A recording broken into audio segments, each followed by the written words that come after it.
ذکی، پہلے تو ہمیں سمجھنا چاہیے کہ فیشن ہوتا کیا ہے۔ ایک جگہ حضرت مسیح موعود علیہ الصلوۃ والسلام نے فرمایا تھا کہ اصل فیشن یہ ہوتا ہے اپنی زندگی گزارنے کا طریقہ۔ چلو ذکی، تو اب آپ مجھے بتاؤ کہ ہم مسلمانوں کو کس طرح اپنی زندگی گزارنی چاہیے ہے۔ بھائی، جو قرآن پاک میں لکھا ہے ہم مسلمان اس کو پڑھتے ہوئے اپنی زندگی گزارنے کی کوشش کرتے ہیں۔ بالکل صحیح کہا ہے آپ نے۔ چلو ذکی، اب آپ مجھے بتاؤ کہ اس کا سب سے بہترین نمونہ کون ہے؟ ہمارے پیارے نبی حضرت محمد صلی اللہ علیہ وسلم۔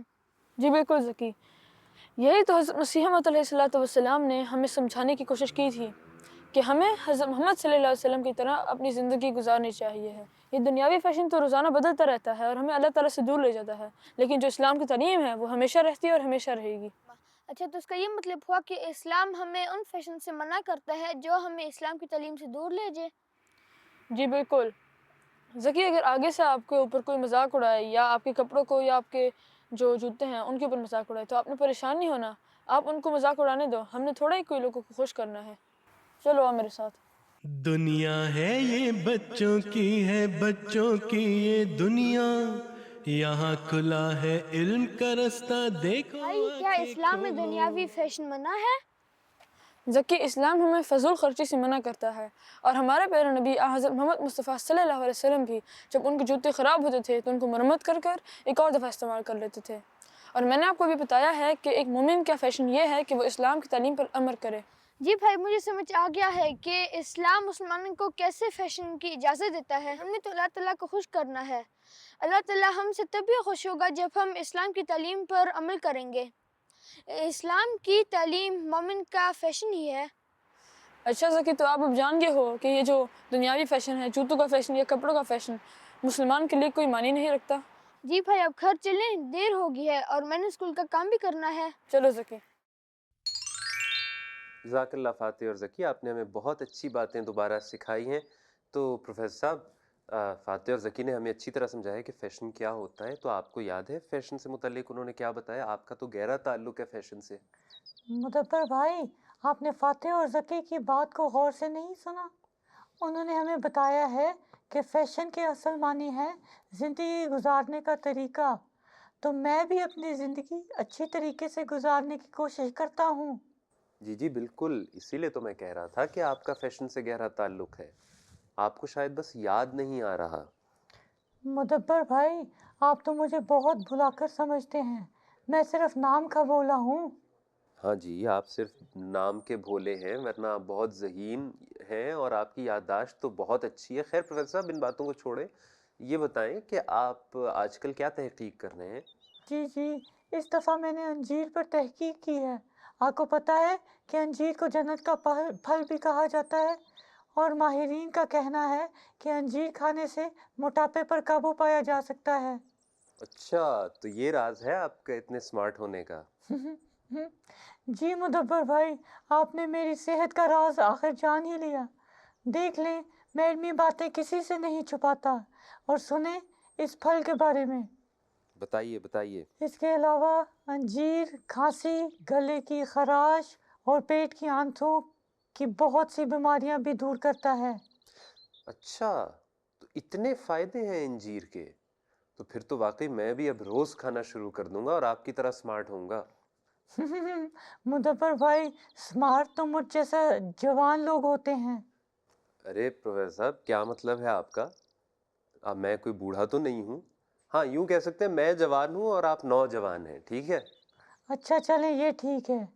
چلیں بچوں، انجیر سے متعلق ایک بات تو مجھے بھی پتہ ہے کہ انجیر بھی ان پھلوں میں سے ہے جس کا ذکر قرآن کریم میں بھی ملتا ہے۔ جی بالکل مدبر بھائی، صحیح کہہ رہے ہیں آپ۔ چلیں، ہماری باتیں تو چلتی رہیں گی۔ ایسا کرتے ہیں کہ بچوں کے اگلے سوال کی طرف چلتے ہیں۔ السلام علیکم، میرا نام دانش عامر ہے، میں اسکاٹ لینڈ جماعت سے ہوں، اور میرا سوال ہے کہ سچی توبہ کرنے کے لیے ہمیں کیا کرنا چاہیے؟ جزاک اللہ۔ مدبر بھائی، بچوں کے ذہنوں میں کتنے اچھے سوال آتے ہیں۔ بچوں کا سوال یہ ہے کہ سچی توبہ کرنے کے لیے ہمیں کیا کرنا چاہیے؟ جی بالکل، یہ بہت اہم سوال ہے، کیونکہ انسان سے غلطی تو ہو ہی جاتی ہے، لیکن یہ جاننا بہت ضروری ہے کہ ہمارا خدا معاف کرنے والا خدا ہے، لیکن اس سے ہم معافی کس طرح مانگ سکتے ہیں اپنے گناہوں کی، اور سچی توبہ کا مطلب کیا ہوتا ہے، اور اللہ تعالیٰ پھر سچی توبہ پر انسان کو کس طرح معاف کرتا ہے؟ مدبر بھائی، مجھے لگتا ہے اتنی ضروری بات ہمیں صرف اور صرف مایا ہی سمجھا سکتی ہے۔ جی بالکل، کیونکہ مایا ہمیں یہ بتائیں گی کہ حضور انور ایدہ اللہ تعالیٰ بنصر العزیز نے اس سوال کا کیا جواب دیا ہے۔ السلام علیکم پیارے بچوں، یہ سوال میرے بھی ذہن میں آیا تھا۔ اس سوال کا جواب پھر مجھے حضور کی بچوں کے ساتھ ایک کلاس میں ملا تھا، تو آئیں بچوں مل کے پیارے حضور کا جواب سنتے ہیں۔ میرا سوال توبہ کے متعلق تھا۔ ایسے توبہ کی ایک کنڈیشن ہے کہ یہ عہد کرنا کہ آپ اس گناہ پر وہ گناہ واپس نہیں کریں گے، تو لیکن انسان کمزور ہوتا ہے، تو اگر وہ پھر دوبارہ وہ گناہ کرے اور پھر عہد کرے، اگر تو ٹیمپٹیشن ہوتی ہے اور ہو گیا غلطی، تو پھر دوبارہ توبہ استغفار کرے، آ جائے۔ پہلے تو ندامت ہے، شرمندگی ہونا اپنے، اس میں شرمندگی تمہیں ہوتی ہے اور تم توبہ کی طرف واپس آتے ہو، تو ہو سکتا ہے ایک دو دفعہ کر لو، لیکن یہ تو نہیں ہے کہ جان بوجھ کے ہر دفعہ کہہ دو کہ مجھے غلطی ہو گئی اور پھر وہی کام دوبارہ شروع کر دو کہ میں نے توبہ کر لی تھی، میں واپس نہیں آیا۔ اور پھر یہ بھی ہے شرط اس سے کہ نفرت پیدا ہو۔ حضرت مسیح علیہ السلام نے جو لکھا ہے نا، وہ یہ بھی لکھا ہے کہ نفرت پیدا ہونی چاہیے اس سے، کراہت آنی چاہیے اس سے، ٹھیک ہے؟ وہ کراہت بھی تو پیدا کرو نا اپنے دل میں، ہیں؟ وہ پہلے میں مثال دے چکا ہوں، ہمارے گانا میں ایک دفعہ میں تھا، تو وہ شخص ایک چوکیدار تھا، بڑا اچھا احمدی، اور تبلیغ بھی بڑی اچھی کیا کرتا تھا، بائبل کے اس کو بڑے ریفرنس یاد تھے، اور تبلیغ غیروں کو کرتا تھا، سائیوں کو تو منہ بند کرا دیتا تھا، قرآن شریف کی آیتیں بڑی یاد۔ اور میں نے رکھا ہوا تھا واچ مین سیکورٹی پہ، تو کنسٹرکشن ہو رہی تھی ہماری، سیمنٹ کی بوریاں بڑی بڑی مشکل سے ملا کرتی تھیں، سیمنٹ اکٹھا کر کے میں نے رکھا ہوتا ہے، تو مجھے لگا کہ کچھ کمی ہو رہی ہے تو میں نے اسے پوچھا، کہتا نہیں کچھ نہیں ہوا۔ تو کچھ دن بعد پھر مجھے ہوا، تو اس کو شک پڑ گیا، کہ اس کو خیال پیدا ہو گیا کہ مجھے شک پڑ گیا ہے کہ یہاں کمی گڑبڑ ہو رہی ہے کچھ۔ ایک دن صبح آیا میرے پاس کہ وہ ظلم ہو گیا۔ میں نے کیا ظلم ہو گیا؟ کہتا ہے یہاں سے رات کو چوری ہوئی، کسی نے کھڑکی توڑی، دروازہ توڑا، اور ہماری اتنی بوریاں جو سیمنٹ کی ہیں وہ غائب ہو گئیں۔ ٹھیک، میں کہا اچھا، مجھے تھک تھا اس پہ، اسی پہ تھا، میں نے کہا جاؤ پولیس اسٹیشن پہ جا کے رپورٹ کرا دو چوری کی۔ وہ پولیس انسپیکٹر تھا، ہوشیار آدمی، اس نے کہا اچھا پہلے تم آؤ نا اندر، اس کے پیچھے جیل کے اندر ڈال دیا۔ کہتا مقدمہ آپ چلے گا، دیکھیں گے۔ خیر اس کو تھوڑی انویسٹیگیشن ہوئی، وہ مان گیا کہ میں ہی چوری کرتا تھا۔ اس کو میں نے کہا کہ تم اچھے بھلے نیک آدمی، نمازیں پڑھنے والے، تبلیغ کرنے والے، احمدیت کی، اور 20 سال ہو گئے تمہیں احمدی ہوئے، کہ تم نے کیا حرکت کی ہے؟ بدنام کیا ہمیں بھی، شرمندہ کیا مجھے بھی۔ کہتا وہ وہاں ماسٹر کہنے کا بڑا رواج ہے، ماسٹر بس ٹیمپٹیشن ہو گئی۔ میں کہا وہ ٹیمپٹیشن تمہیں ایک دن ہو گئی، دوسرے دن ہوگی، تمہیں روزانہ ہی ٹیمپٹیشن، پچھلے 3 مہینے سے تم بوریاں چوری کر رہے ہو، تمہاری ٹیمپٹیشن ہی نہیں ہٹی، تو یہ توبہ نہیں ہے، ہیں؟ تو جب سامنے چیز پڑی ہو، اس سے آنکھیں بند کرنا، پہلے ندامت کا اظہار، استغفار کرنا، بچنا، اپنی پوری کوشش کرنا، ہیں؟ وہ ضروری ہے۔ یہ نہیں ہے کہ ہر دفعہ سامنے چیز دیکھو اور بھوکے کتے کی طرح، جس طرح وہ روٹی پہ جھپٹتا ہے اس طرح جھپٹ پڑو گناہ کے اوپر، یہ غلط ہے، ٹھیک ہے؟ ایک ول پاور بھی ہوتی ہے انسان نے، جس نے توبہ کرنی ہے نا، تو یہ بھی خاص چیز ہے، اور اس چیز سے کراہت آنی چاہیے، ٹھیک ہے نا؟ تو توبہ، یہ بھی توبہ یہ نہیں ہے کہ تم 6 مہینے ایک کام غلط کرو، اس کے بعد اگلے دن دیکھو پھر وہی کام شروع کر دو، ہیں، اور کہہ دو میں توبہ کر لوں گا پنجابیوں کی طرح، تو نہیں ہوگا، یہ کوئی توبہ نہیں ہے۔ تو بچوں آپ نے حضور کی باتیں غور سے سنی ہیں نا؟ آپ کو آپ کے سوال کا جواب مل گیا؟ چلتے ہیں واپس مدبر بھائی کے پاس۔ جزاک اللہ مایا۔ تو بچوں اب جب آپ نے پیارے حضور کے الفاظ سن لی ہیں تو آپ کو یقیناً سمجھ میں آ گیا ہوگا کہ سچی توبہ کرنے کے لیے ہمیں کیا کرنا چاہیے۔ جی پروفیسر صاحب، لیکن آج آپ بڑی سیریس باتیں کر رہے ہیں، کوئی لطیفہ نہیں سنائیں گے آج؟ مدبر بھائی، لگتا ہے آپ کو میرے لطیفے بہت پسند ہیں۔ جی یہ تو ہے، آپ کے لطیفے ہوتے بہت مزیدار ہیں۔ چلیں پھر میں ایک لطیفہ سناتا ہوں۔ ایک دفعہ پپو کے پیٹ میں بہت درد ہو رہا تھا۔ اس پر پپو کی امی نے اس سے کہا، بیٹا آپ نے کھانا نہیں کھایا نا، خالی پیٹ ہے اس لیے درد ہو رہا ہے۔ واقعی پیٹ خالی ہو تو درد تو ہوتا ہے۔ آگے سنیں مدبر بھائی، شام کو جب پپو کے بھائی گھر آیا تو اس کے سر میں بہت درد ہو رہا تھا۔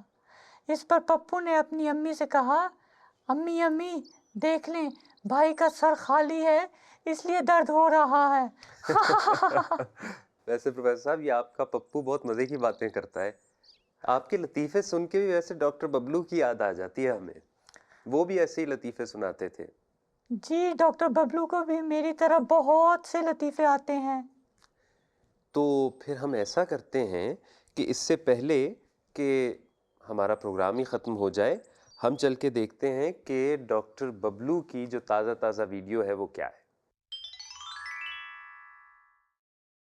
زمین و آسمان ہے خدا کا سب جہان ہے، زمین و آسمان ہے خدا کا سب جہان ہے، یہ بستیاں یہ راستے ہیں سب ہمارے واسطے، شجر سے ہیں شجر ملے کہیں پہ پھول ہیں کھلے، سیرو فی الارض سیرو فی الارض سیرو فی الارض سیرو فی الارض سیرو۔ السلام علیکم بچگان، میں آج موجود ہوں اٹلی کے شہر روم میں۔ یہ اٹلی کا کیپٹل ہے۔ آئے میں آپ کو آج روم کی سیر کراتا ہوں۔ اوہ یہ رہا کولوسیوم۔ بچگان میں پہنچ گیا یہاں، لیکن پہلے کچھ معلومات لینی ہوں گی مجھے گائیڈ سے۔ سب جہان ہے خدا کا سب جہان ہے، سیرو فی الارض سیرو فی الارض سیرو فی الارض۔ یہاں تو بہت رش ہے بچگان، یہ دنیا کا سب سے پرانا کولوسیوم تھیٹر ہے۔ یہ دیکھیں کتنا بڑا ہے، بہت خوب، زمین و آسمان انٹرسٹنگ۔ خدا کا سب جہان ہے، اوہ یہ تو پرندہ بھی یہاں سیر پر آیا ہے۔ خدا کا سب جہان ہے، یہ بستیاں یہ راستے ہیں سب ہمارے واسطے۔ بچگان باہر سے دیکھیں، یہ روم کے بالکل سینٹر میں ہے۔ آئیں آگے چلتے ہیں، ابھی تو آپ کو بہت کچھ دکھانا ہے۔ بھائی بھائی ایک غبارہ مجھے بھی تو دینا۔ ہاں یہ دیکھیں غبارہ والا ڈوگی، یہ لو یہ آپ لے لو۔ سیرو فی الارض سیرو فی الارض سبھی۔ واو بچگان، اگر ایسی خوشبوئیں آئیں گی تو بھوک تو لگے گی نا۔ چلیں اندر چلتے ہیں۔ خدا کا وہ نشان ہے، خدا کا سب جہان ہے، خدا کا Please, سب this one. جہان ہے، سیرو فی الارض سیرو فی الارض۔ یہ لے آنٹی پیسے۔ سیرو فی الارض سیرو Grazie. الارض سیرو فی الارض سیرو فی الارض سیرو فی الارض سیرو فی الارض۔ اوہ یہاں تو بہت پیاری پیاری بلڈنگز ہیں۔ ہے خدا کا سب جہان ہے، زمین و آسمان ہے خدا جی کا تو سب بچگان، جہان اب میں ہے، آیا ہوں یہ پیزا میں۔ بستیاں یہ بھی اٹلی کا ایک راستے خاص ہیں شہر سب ہے۔ ہمارے یہ بلڈنگ واسطے، یہ تو بہت ٹیڑھی ہے، شجر سے ہیں مجھے اپنا شجر خیال ملے، رکھنا ہوگا کہیں کہ یہ پہ میرے اوپر نہ گر پھول جائے۔ ہیں کھلے، سیرو فی الارض سیرو فی الارض سیرو فی الارض سیرو فی الارض سیرو فی الارض سیرو فی الارض۔ اوہ گھوڑا گاڑی بھی یہاں ہے۔ سیرو